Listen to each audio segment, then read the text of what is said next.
Like what we're doing here at Cube4two? Click the like and subscribe button to let us know.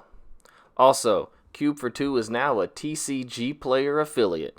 Click the link in the show notes for all your shopping needs to help support the channel. Alright guys, let's get started.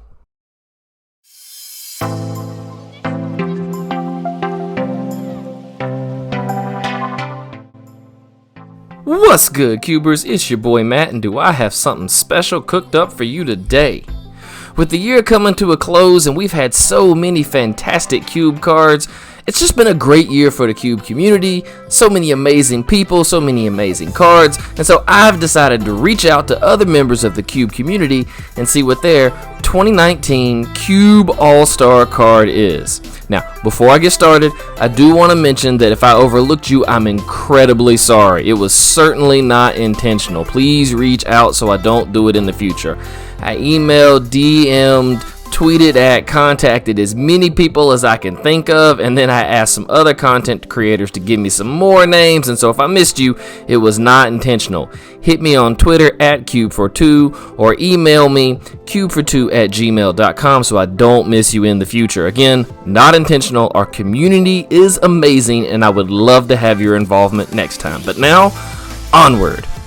So what I have for you first are the most cubed cards from each set as of this writing. So let's take a minute and take a peek. We got Guilds of Ravnica up first with Knight of Autumn. Ravnica Allegiance with Terramander. Look, that card is a little suspect to me. I'm concerned about some of y'all, but still, it's fine. It's okay. And then War of the Spark, we got Saheeli Sublime Artificer. I know why this card is here. Saheeli is dumb, both in Peasant and in traditional cubes. But then we kept going and we hit Modern Horizons. This set was ridiculous for Cube, but if you think anything other than Prismatic Vista was the #1 card, you're way off base. Every Cube needs a copy of that. What I found most interesting though was M20's top card, which is a common, and it's Cloudkin Seer. That's how good that little guy is. He's played in Pauper cubes and in regular cubes. Cloudkin Seer, really good. If you haven't scooped up a copy, they're dirt cheap. Buy you a fancy foil, go nuts, spend 15 cents, live your truth. Try out Cloudkin Seer. And the last set of the year we're including is Eldraine. The #1 cubed card from this set is Charming Prince. Alright guys, this card's a little suspect, I'm not going to lie. Some of y'all out there in the community like you blink just a little too much, but it's okay, there's no judgment here, there's no shame in your game. You want to blink that creature, you blink it. Don't let anyone blink shame you. But these aren't actually the cards that interested me. What I was more interested in are Cube All-Stars, Cube cards that impressed you, defied your expectations, or were super fun where you weren't really ready for them. And so I've talked to some other content creators. They've sent me their ideas, some of them sent me videos, some of them sent me stuff to read to you guys, and I'm going to share it all with you. And we're going to talk about each one of them's Cube All-Star card of the year. So with that in mind, we're going to let Derek from Hipsters of the Coast tell you about his Cube card of the year. Take it away, Derek. Hey everybody, this is Derek with hipstersofthecoast.com coming at you from Brooklyn, New York. My vote for Cube card of 2019 is Soul Herder. The blue-white blink archetype is probably one of my favorite archetypes to draft in a cube whenever it's available. And Soul Herder reminds me of Brago King Eternal, another older and now less represented card in most cubes. Soul Herder is less powerful than Brago, but it doesn't require you getting into combat in order to repeatedly trigger its blink effect. In my cube, it's been really impressive alongside cards like Mnemonic Wall, Wall of Omens, retriggering Custody Squire has been great, or Dream Eater as like a super mana war that lets you surveil. And probably the most disgusting thing you can do, or that I've seen so far, is retriggering Agent of Treachery every turn. I love Blue-White Blink, and I love Soul Herder. It's not the best card in the world, but it's my vote for Cube Card of the Year. Happy holidays, everybody. Yeah, Soul Herder is a pretty sweet, super fun card for Cube. So much fun that Derek is not actually the only person who feels that way. Card is so nice it was chosen twice, and Brad and the guys over at Solely Singleton sent me the following to read to you guys about their card Soul Herder as well. Brad says, I test a large amount of cards every set, mostly since Innistrad, I've said that I'd rather err on the side of inclusion, but partly because I now review sets on the podcast and need to be knowledgeable of how all remotely test-worthy cards play. This year we've had everything from an avalanche of mistake walkers to free draw spells to creatures that would make former format All-Stars feel inadequate. Of the 120 plus cards printed since January 2019 that I've tried in my cube, Soul Herder gets special mention as my new favorite Azurius card. No, I don't think it's better than Fractured Identity or anything. It is, however, extremely fun to play with and powerful enough to make a splash in any cube environment that includes tempo decks and ETB creatures. Go grab you one and you won't regret it, I promise. Big thanks to Brad and the guys at Solely Singleton for sending this over to us. Soul Herder, it's so nice they liked it twice. Maybe you need to slide out and get you one. Watch out for those foils though, they're pricey. By the way, if you're trying to get a hold of any of these content creators and find their content, find their YouTube channels, find their podcasts, find them on Twitter, I'm going to link all of them in the show notes down below, and I'm going to give you all the pertinent information at the end of the video, so if you want to skip ahead and look at that or look down in the show notes, everything's going to be there for you. But with that in mind, let's keep going. Our next Cube All-Star comes from Mike Petschek. Mike is a member of the Pauper Cube Committee. Mike, please tell us your 2019 Cube All-Star. Gingerbrute was the surprise All-Star for me this year.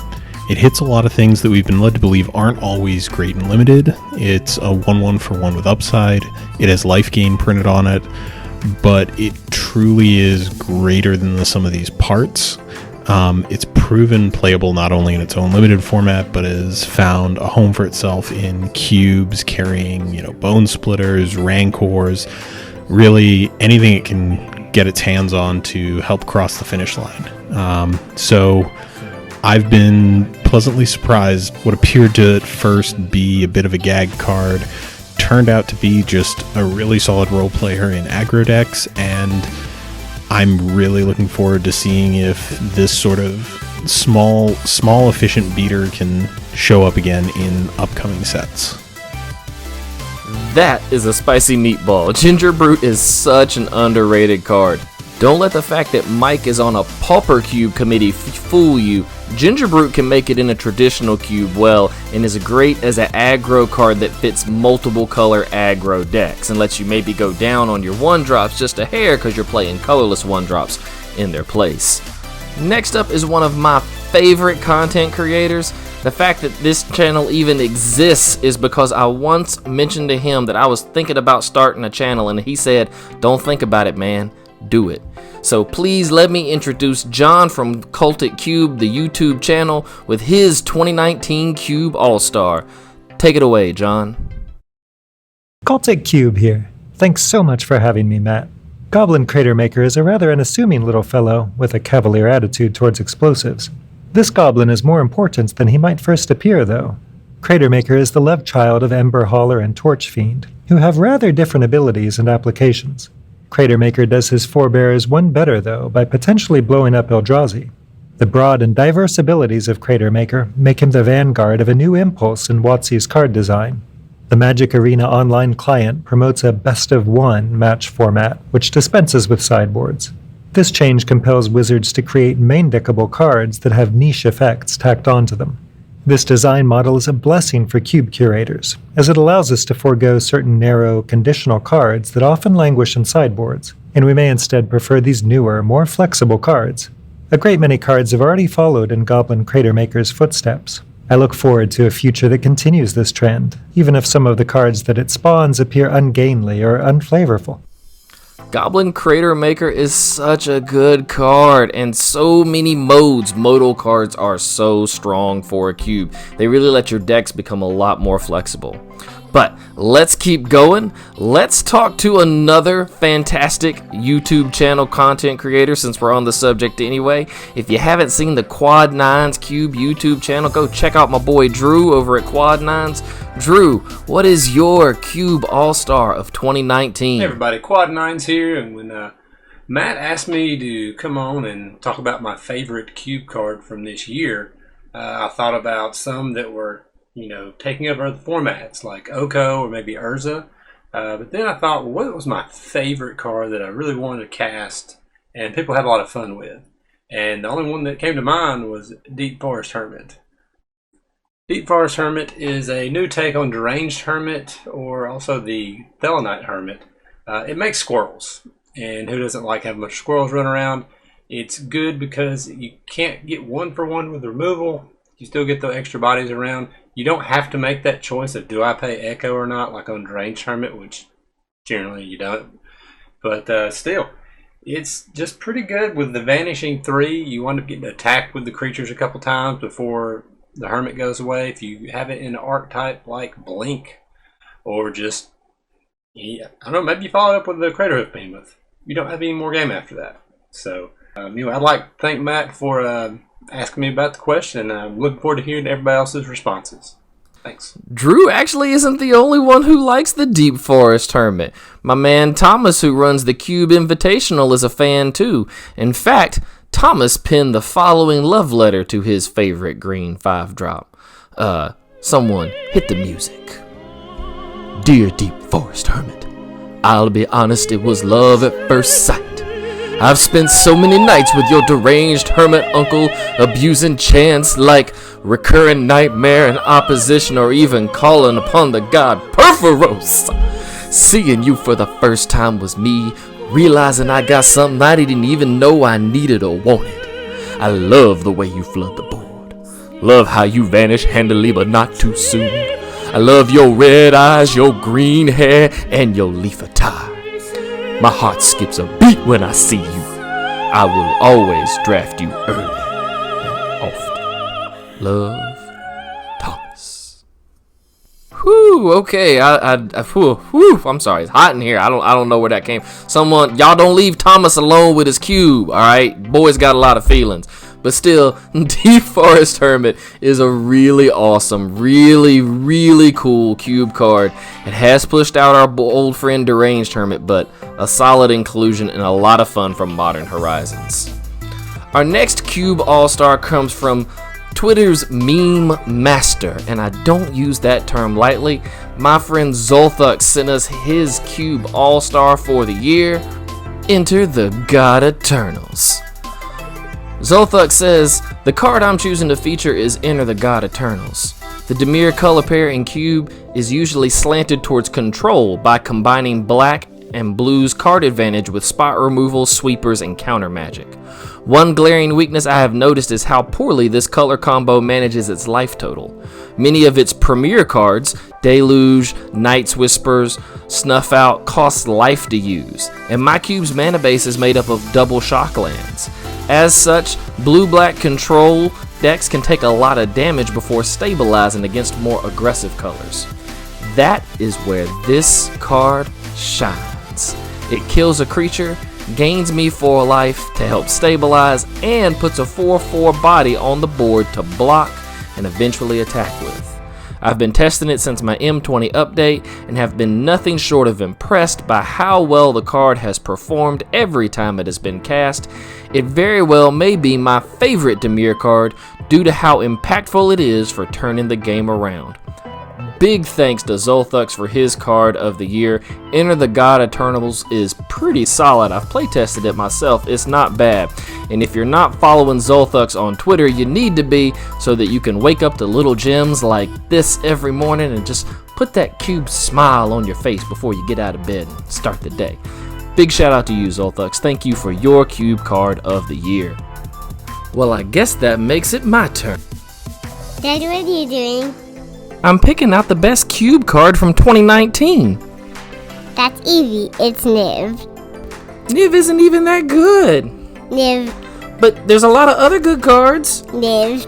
Come on, there's a lot of choices. Niv. You know what? It's time for you to go to bed. Niv. Sorry about that, guys. I had to take a little pause there and go put a little weasel in the bed. But now we're back to me, and it's my turn. I want to introduce you to my Cube All-Star of the Year. Again, not the most objectively powerful card, but a card that I have just been wildly impressed with. You've heard me mention it a few times on my channel, but I just want to profess my love one more time. That card is Ransack the Lab. This card does all the things and it's a common. It does all the things and it's a common. Looking at the top 3 cards, picking the best one is solid, but the fact that you get to dump them in your graveyard and the cantrip spell is in black is perfect. You get to drop Grizzlebrand in your yard while you're getting your preordain-like effect. The card just, it's wonderful. Every black deck wants it, every black-blue deck wants it, every black-white deck wants it. Basically, if you're playing black, Ransack the Lab is going to be all for you, and it never makes it around the table, and it always makes the deck. Ransack the Lab has done nothing but impress me. You should try it out in your cube as well. That's going to do it for this year's 2019 Cube All-Stars.